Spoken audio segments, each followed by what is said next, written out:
Hello students. तो हमने last lecture के अंदर basic properties of electric charge पढ़ा था। आज हम डिस्कस करने जा रहे हैं difference between electric charge and mass. Electric charge और मास के बीच में क्या डिफरेंस होता है, इस डिफरेंस को आज देखने जा रहे हैं। तो देखते हैं students, what is difference between electric charge and mass. तो आइए, इलेक्ट्रिक चार्ज एंड दूसरे टाइप लिखेंगे mass. Electric charge and mass. Okay, first point. अच्छा, ये पॉइंट्स देखने से पहले ध्यान से देखें।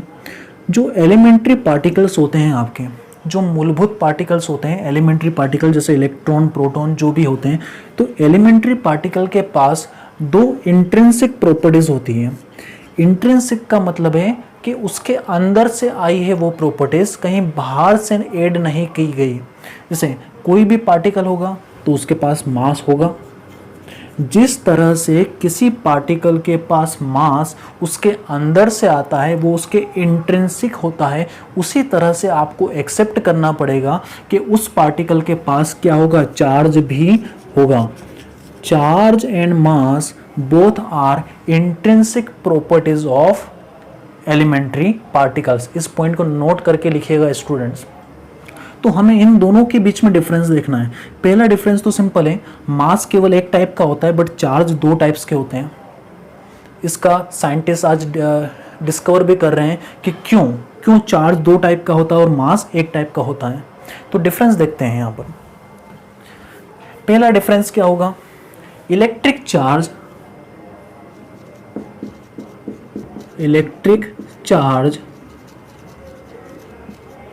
आर इलेक्ट्रिक चार्ज क्या क्या हो सकता है, positive, negative and zero. Zero भी तो हो सकता है, न्यूट्रल होगा तो क्या होगा, चार्ज जीरो होगा। तो इलेक्ट्रिक चार्ज पॉजिटिव हो सकता है, नेगेटिव हो सकता है एंड जीरो। बट जो मास होता है, मास इज ऑलवेज क्या होता है, mass of body is always positive. Mass हमेशा क्या होता है, पॉजिटिव होता है। नेगेटिव मास एग्जिस्ट नहीं करता, जीरो मास भी नहीं होता। तो केवल याद रखें, मास कैसा होता है, पॉजिटिव। दूसरा पॉइंट,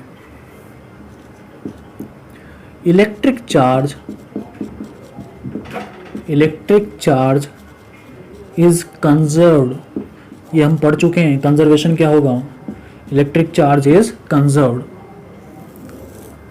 जो मास होता है students, mass is not conserved. आपने देखा कि इलेक्ट्रिक चार्ज तो कंजर्व होता है और आपने कहीं सुना होगा conservation of mass, but mass conserve नहीं होता है स्टूडेंट्स। कंजर्व का मतलब होता है सिस्टम के पास पहले जितना मास था अब भी उतना ही मास है। ऐसा जरूरी नहीं है, क्योंकि आपने एक फेमस इक्वेशन देखा होगा, E is equal to mc²। इसका मतलब होता है E मीन्स क्या, E means energy, M means क्या, मास। तो ये मास और एनर्जी के बीच में रिलेशन बताता है, इसको कहा जाता है mass energy equivalence. C is what, C is speed of light which is 3 × 10⁸ metre per second. लिख लें, इसे नोट कर लें। C means speed of light which is 3 × 10⁸ metre per second. इसका मतलब होता है कि मास एनर्जी में कन्वर्ट हो सकता है और एनर्जी किस में कन्वर्ट हो सकती है, मास। दोनों एक दूसरे में एक्सचेंज हो सकते हैं। इसका मतलब ये है, अगर हमने कोई सिस्टम लिया, मान लेते हैं सिस्टम लिया, इस सिस्टम के अंदर पहले कुछ मास था, मान लेते पहले मास था 1 ग्राम, हो सकता है अंदर यूरेनियम रखा हो, और बाद में देखा, कुछ टाइम बाद ऑब्जर्व करा तो देखा कि मास तो थोड़ा सा कम हो गया, मास मिल गया आपको करीबन 0.89 ग्राम। तो मास कम हो गया। तो क्या कंजर्वेशन ऑफ मास होल्ड होगा, क्या मास कंजर्व है, initial mass is equal to final mass? नहीं हुआ। क्या होगा, जो यूरेनियम बचा होगा वो किस में कन्वर्ट हो गया होगा, एनर्जी में कन्वर्ट हो गया होगा। तो ध्यान रखना students, mass is not conserved.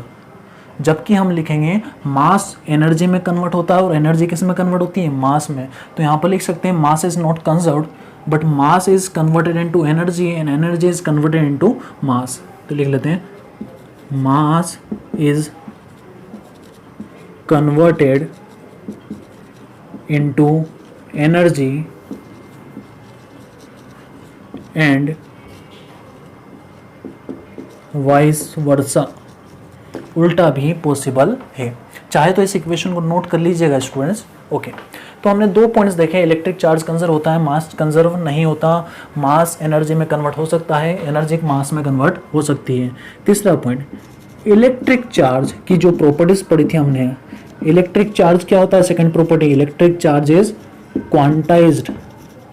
Quantize का मतलब समझते हैं क्या होता है क्वांटाइज्ड। क्वांटाइज का मतलब होता है, अगर आपको इलेक्ट्रिक चार्ज देखना है कि इलेक्ट्रिक चार्ज सबसे छोटा कौन सा पॉसिबल है, तो सबसे छोटा इलेक्ट्रिक चार्ज होता है E. E means elementary charge 1.6 into 10⁻⁹ coulomb. ये सबसे छोटा चार्ज पॉसिबल है। किसी दूसरी बॉडी के ऊपर अगर चार्ज देखेंगे तो वो चार्ज ई के मल्टीपल में पाया जाएगा। अगर कोई बॉडी है तो उसके ऊपर हो सकता है चार्ज 100 ई हो, 200 ई हो, 1000 ई हो, प्लस ई मतलब पॉजिटिव चार्ज होगा, -100 ई मतलब नेगेटिव चार्ज होगा। मतलब ई के मल्टीपल में किसी बॉडी के ऊपर चार्ज हो सकता है। या तो यहाँ से एक चार्ज निकाला जा सकता है, ये एक चार्ज ऐड किया जा सकता है। तो इलेक्ट्रिक चार्ज तो कंजर्व होता है, तो क्या मास भी कंजर्व होता है? मास भी कंजर्व होता है? तो नहीं। Quantization of mass, quantization of mass is not yet proved. अभी तक क्वांटाइजेशन ऑफ मास के बारे में कोई प्रूफ नहीं हुआ है कि मास भी क्वांटाइज होता है। इलेक्ट्रिक चार्ज की सबसे छोटी यूनिट ई, तो अगर पूछे कि बताओ मास की सबसे छोटी यूनिट कितनी है, तो मास की सबसे छोटी यूनिट को भी पता नहीं किया गया। अभी यही माना जाता है कि मास कंटिन्यूस होता है। ओके, 3 पॉइंट्स देखे, 2 पॉइंट्स तो इसकी प्रॉपर्टीज थी। इसके बाद में देखते हैं हम next point, fourth point. Fourth point होता है electric charge, charge on body does not depend, charge on body does not depend on its velocity। किसी बॉडी के ऊपर कितना चार्ज है वो इसके ऊपर डिपेंड नहीं करेगा कि उस बॉडी की स्पीड कितनी है। जैसे मान लो एक गेंद है, एक बॉल है, इस बॉल की कुछ स्पीड है, तो इसके ऊपर जितना चार्ज होगा, क्यू चार्ज होगा, ये क्यू इसकी वेलोसिटी के ऊपर डिपेंड नहीं करेगा। वेलोसिटी कुछ भी कर लो, चार्ज हमेशा उतना ही रहेगा। तो charge on body does not depend on its velocity. हो सकता है इसकी वेलोसिटी कितनी हो, सी मतलब स्पीड ऑफ लाइट के बराबर हो, स्पीड ऑफ लाइट की स्पीड से ट्रेवल कर रहा हूँ, इसके ऊपर चार्ज उतना ही रहेगा। तो charge on body does not depend on its velocity, मतलब बॉडी की वेलोसिटी के ऊपर चार्ज डिपेंड नहीं करता। इसमें देखते हैं यहाँ पर मास में, मास of body increases, mass of body increases of increasing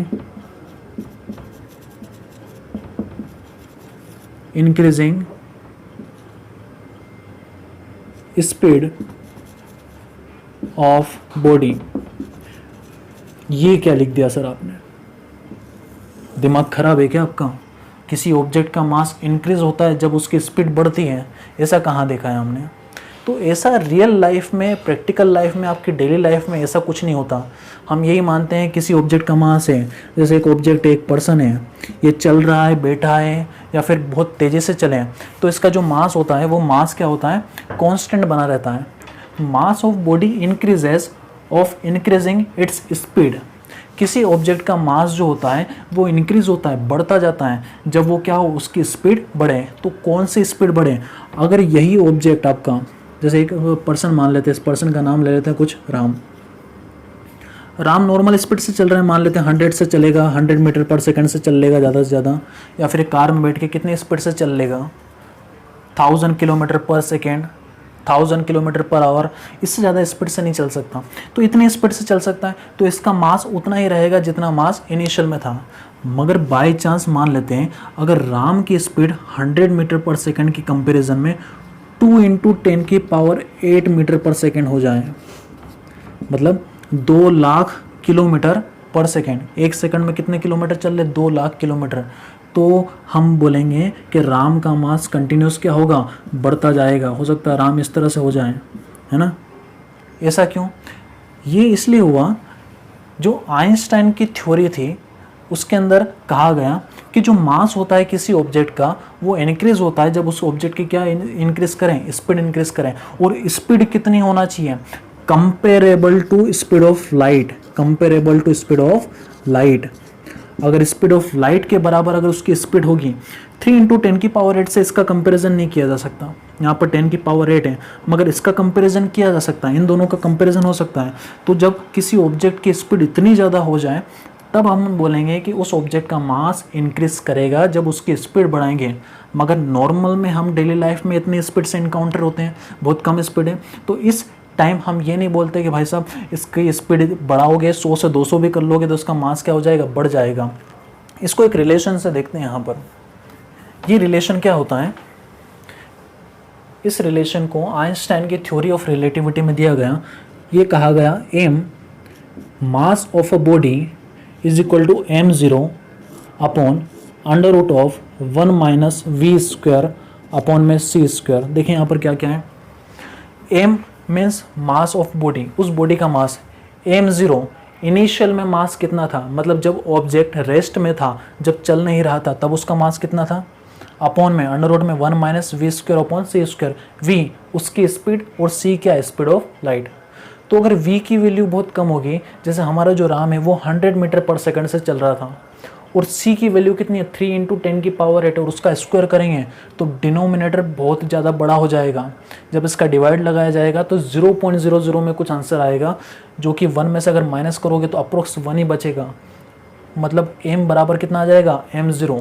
तो नॉर्मल केस में स्पीड बढ़ाने पर मास नहीं बढ़ता, मगर जब स्पीड v की वैल्यू c के कंपेरेबल हो जाए, 2 इंटू 10⁸ हो जाए, तब हम बोलेंगे कि उस ऑब्जेक्ट का मास धीरे धीरे क्या होगा, बढ़ेगा। इस रिलेशन को चाहे तो आप याद रख सकते हैं, m is equal to m0 upon under root 1 minus V square by C square. तो 4 पॉइंट देख लिए हमने। इसके बाद में 5th पॉइंट देखते हैं इसका। 5th पॉइंट देखो, 5th पॉइंट क्या होता है, दो चार्जेस एक दूसरे को रिपेल करते हैं और अट्रैक्ट करते हैं। तो मतलब दो तरह के फोर्स लगते हैं किसी चार्ज के बीच में। अगर लाइक चार्ज है तो रिपेल करेंगे, अनलाइक चार्ज है तो क्या करेंगे, अट्रैक्ट करेंगे। तो दो तरह के फोर्स होते हैं जिसको कहा जाता है इलेक्ट्रोस्टैटिक फोर्स। क्या कहा जाता है, electrostatic force. Electrostatic force between two charges, दो चार्ज के बीच में जो इलेक्ट्रोस्टैटिक फोर्स होता है बिटवीन टू चार्जेस में भी, या तो क्या होगा, में भी अट्रैक्टिव, या तो अट्रैक्टिव होगा और रिपल्सिव, या तो अट्रैक्टिव होगा और या क्या होगा, रिपल्सिव होगा। अगर लाइक चार्ज होंगे तो रिपेल करेंगे, अनलाइक चार्ज होंगे तो एक दूसरे को अट्रैक्ट करेंगे, मतलब एक दूसरे के ऊपर अट्रैक्टिव फोर्स लगाएंगे। तो जो चार्ज के बीच में जो फोर्स लगता है वो फोर्स दो टाइप का होता है, एक अट्रैक्टिव और repulsive. But universal law of gravitation के अंदर, universal law of gravitation, universal law of gravitation के अंदर न्यूटन ने क्या कहा कि जो दो मास हैं, gravitational force between two masses, लिख लेते हैं इसको, gravitational force between two masses, between two masses, दो मास के बीच में जो ग्रेविटेशनल फोर्स होगा हमेशा कैसा होगा, attractive. Gravitational force between two masses is always, हमेशा कैसा होता है, ऑलवेज अट्रैक्टिव, हमेशा अट्रैक्टिव होता है। वहाँ पर दोनों होते हैं, अट्रैक्टिव और रिपल्सिव। इलेक्ट्रोस्टैटिक फोर्स अट्रैक्टिव भी हो सकता है, रिपल्सिव भी हो सकता है, क्योंकि दो तरह के चार्ज होते हैं, मगर मास एक ही तरह का होता है, इसलिए फोर्स हमेशा कैसा होता है, अट्रैक्टिव इन नेचर होता है। 5 पॉइंट्स देखें, इन 5 पॉइंट्स को अच्छे से देखिए, एनालाइज करिए और फिर को इसी तरह से इसको याद करिए। आइए अब नेक्स्ट में हम कुछ प्रॉब्लम्स देखते हैं। तो अब हम एग्जाम्पल फर्स्ट देखते हैं। ओके, तो example first is what, how many electrons are in 1 coulomb. Simple example है जो क्वांटाइजेशन के ऊपर बेस्ड है, उसमें जो फॉर्मूला देखा था Q is equal to N, उसके ऊपर बेस्ड है। How many electrons are in 1 coulomb, जो हमने पढ़ा था कि जो कूलम होती है वो यूनिट होती है, किसकी यूनिट होती है, चार्ज की यूनिट। तो एक कूलम के अंदर कितने इलेक्ट्रॉन का चार्ज होगा, तो इसको पता करते हैं। ओके, फॉर्मूला अप्लाई करते हैं, अप्लाई फॉर्मूला, कौन सा फॉर्मूला अप्लाई करेंगे, Q charge is equal to N number of particles into E is what 1.6 into 10⁻⁻19। Q कितना दे रखा है, 1 कूलम, तो यहाँ पर रख देते हैं 1 कूलम। एन पता करना है, how many electrons, number of electrons पता करना है, ई की वैल्यू 1.6 इंटू 10⁻⁻19 कूलम। एन की वैल्यू निकाल लेते हैं, एन इज इक्वल टू आ जाएगा 1 डिवाइडेड बाय 1.6 इंटू 10⁻⁻19 कूलम। आइए सोल्व करते हैं इसको। Okay, so 1 divided by 16 which is comes out to be 0.0625 into 10 की पावर -19 ऊपर जाएगा तो 10 की पावर +19 इंटू 10 की पावर 19 एंड 10 की पावर 1 कंबाइन होगा तो कितना बनाएगा 10 की पावर 20। अब 10 की पावर 20 इसको सही से लिख लेते हैं, यहाँ पर इस पॉइंट को 2 प्लेस आगे प्लेस कर लेते हैं तो आ जाएगा 6.25 इंटू 10 की पावर 18। जैसे पॉइंट को 2 प्लेस आगे सरकाया जाएगा यहाँ पर तो इसकी पावर 2 कम हो जाएगी।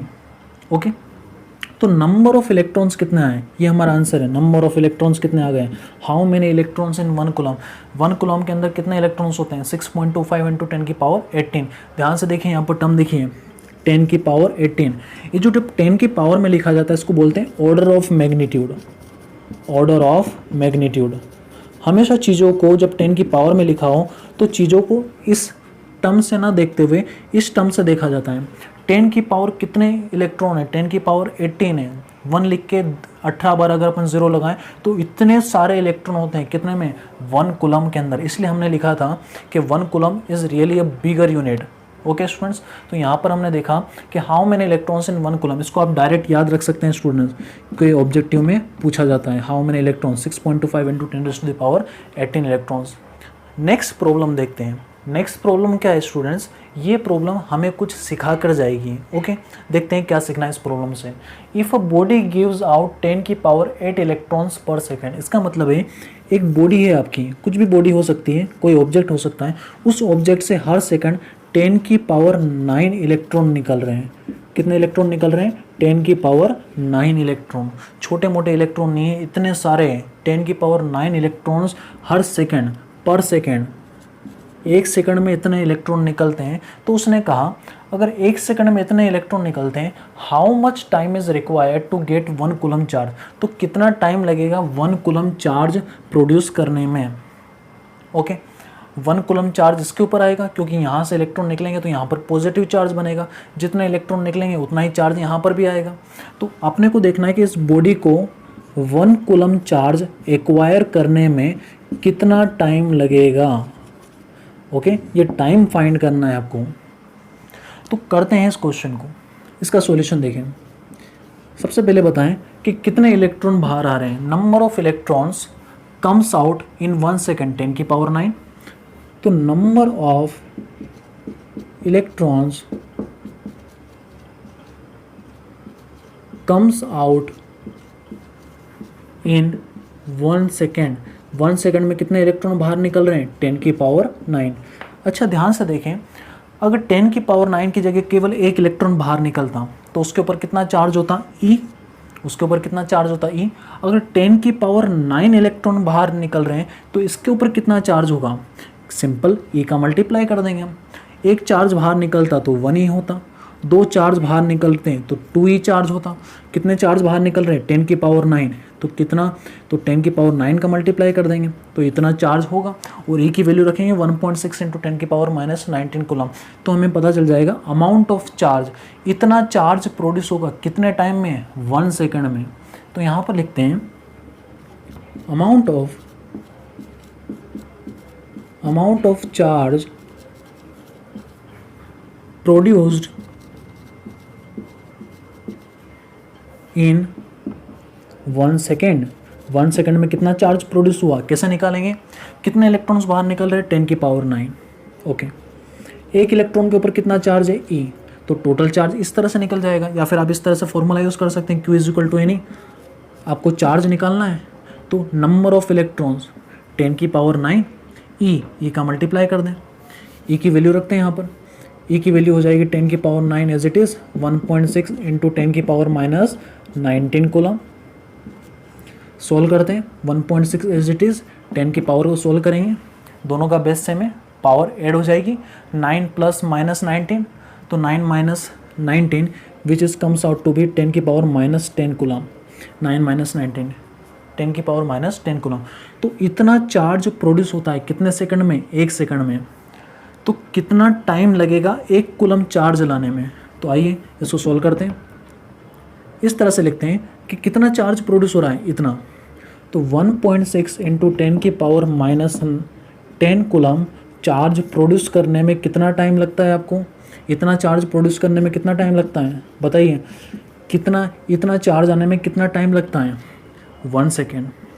कितने सेकेंड? 1 सेकेंड। क्योंकि यहाँ पर लिखा ना, इतना जो चार्ज है वो कितने टाइम में आता है? 1 सेकेंड में।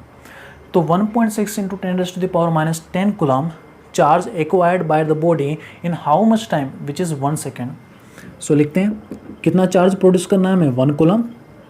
तो ये कितना टाइम लगेगा? तो टाइम निकाल लेंगे यहाँ से। 1 अपॉन में ये पूरी क्वांटिटीज आ जाएगी। 1.6 इंटू 10 की पावर माइनस 10 कूलम, ये सेकेंड में चलेंगे। टाइम निकाल रहे हैं हम। अब इसको सोल्व करते हैं। 1 divided by 1.6 which is comes out to be 6.25। 6.25 into 10⁻⁻10 second. अब सेकेंड में समझ में नहीं आता, 10 की पावर माइनस 10 जब ऊपर जाएगा तो 10 की पावर कितना हो जाएगा? प्लस 10। तो ये 10 की पावर 10 सेकंड लगेंगे। अब यहाँ से समझ में नहीं आता कि कितना सेकंड है, कितना टाइम है, क्योंकि ये सेकंड बहुत ज़्यादा है। तो इसको हम बड़ी यूनिट में कन्वर्ट करते हैं। आइए इसको कन्वर्जन देखते हैं हम। इस यूनिट को बड़े में कन्वर्ट करते हैं। तो देखें किस तरह से कन्वर्ट करेंगे। 6.25 इंटू 10 की पावर 10, बहुत बड़ी यूनिट है 10 की पावर 10। तो एक काम करते हैं, सेकेंड को मिनट में कन्वर्ट करते हैं। तो मिनट में कन्वर्ट करने के लिए 60 का डिवाइड लगाएंगे। मिनट भी छोटा होगा, मिनट भी बहुत ज़्यादा बड़ा आएगा। तो मिनट को किस में कन्वर्ट करते हैं? अब ये पूरा किस में कन्वर्ट हो गया है? मिनट में, क्योंकि आपने 60 का डिवाइड लगा दिया है। एक काम करते हैं, मिनट को ओवर में कंप्लीट करते हैं, कन्वर्ट करते हैं मिनट को ओवर में। तो 1 मिनट, 1 ओवर में कितने मिनट? 60 का वापस डिवाइड लगाते हैं। तो एक इसमें कन्वर्ट हो गया है ओवर्स में। एक काम करते हैं, ओवर को और बड़ी यूनिट में कन्वर्ट करते हैं। ओवर से बड़ी यूनिट क्या होती है? एक दिन, 1 डे। एक दिन में कितने ओवर? 24। तो अब इसको 24 से डिवाइड लगाते हैं। तो अब ये पूरा जो टाइम है वो किस में कन्वर्ट हो गया? डे में। एक काम करते हैं, डे को बस यहाँ तक ही रहने देते हैं। जब आप ये पूरा सोल्व करेंगे, नहीं करते हैं, और बड़ा आएगा ये क्वांटिटीज़। तो डे को और बड़ी यूनिट में कन्वर्ट करते हैं। तो डे से बड़ी यूनिट क्या होती है? डे से बड़ी मतलब 1 ईयर। एक साल के अंदर कितने डे? 365 डेज। तो इसके अंदर अगर 365 का डिवाइड लगा दिया जाए तो अब ये डे में नहीं कन्वर्ट हो जाएगा, ये किस में कन्वर्ट हो जाएगा? ईयर्स में। याद रखें, 60 का डिवाइड मिनट में कन्वर्ट हुआ, अगेन 60 का डिवाइड आवर्स में कन्वर्ट हुआ, 24 का डिवाइड डे में कन्वर्ट हुआ, 365 का डिवाइड अब ये ईयर्स में कन्वर्ट हुआ। जब आप इसको सोल्व करेंगे तो ये अप्रोक्स आएगा 200 ईयर्स। कितने साल? 200 साल। मतलब 2 सदियाँ बीत जाएगी तब जाके ये बॉडी 1 कूलम चार्ज को एक्वायर करेगी। छोटे मोटे इलेक्ट्रॉन नहीं निकल रहे, 10 की पावर 9 इलेक्ट्रॉन हर सेकंड में निकल रहे हैं, तब भी इसको 200 साल लग जाएंगे 1 कूलम चार्ज को एक्वायर करने में। तो सोचें 1 कूलम चार्ज कितनी बड़ी यूनिट है। इतनी बड़ी यूनिट को नॉर्मल डेली लाइफ में हम यूज़ नहीं करते हैं, इसी के लिए हम माइक्रो कूलम और मिली कूलम को इंट्रोड्यूस करते हैं, छोटी यूनिट्स को यूज़ करते हैं। तो यहाँ से हमने स्टूडेंट्स क्या सीखा?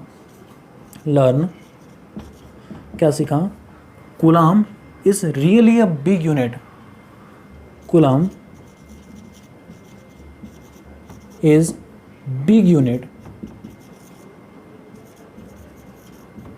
कूलम बहुत बड़ी यूनिट है। ओके स्टूडेंट्स, ट्राई करें इस क्वेश्चन को। आइए नेक्स्ट क्वेश्चन देखते हैं। तो एग्जांपल नंबर 3 क्या है स्टूडेंट्स?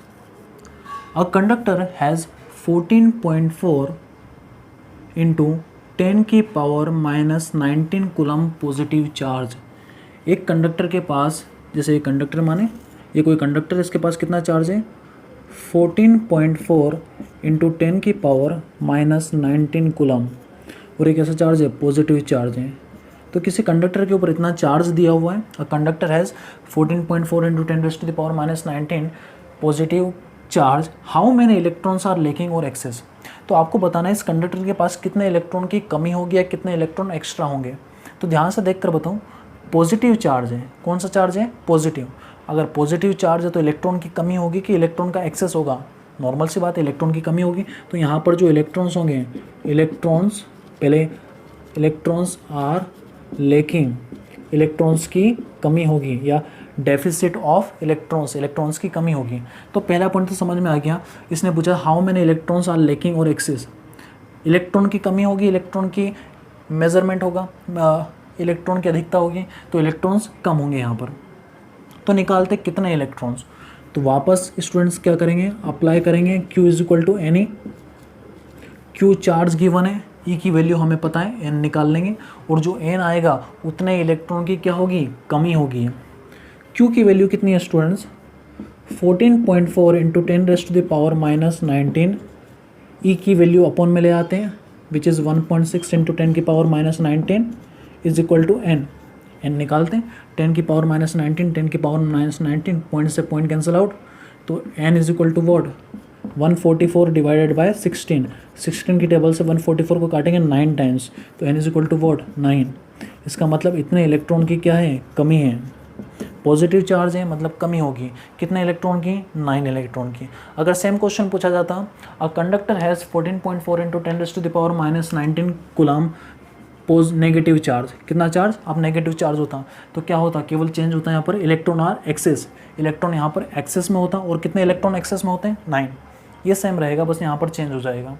इसके बाद में अगर क्वेश्चन स्टूडेंट्स आपसे इस तरह से पूछा जाए कि क्या किसी कंडक्टर को, इसको ले लें एग्जाम्पल 4, क्या किसी कंडक्टर को 2.2 इंटू 10⁻⁻19 कूलम चार्ज दे सकते हैं। एक कंडक्टर है और उसको क्या इतना चार्ज दिया जा सकता है, तो सॉल्व करके देखते हैं दे सकते हैं या नहीं। वापस लगाएंगे Q is equal to N E, Q पता है इतना चार्ज, E पता है, N निकाल लेते हैं।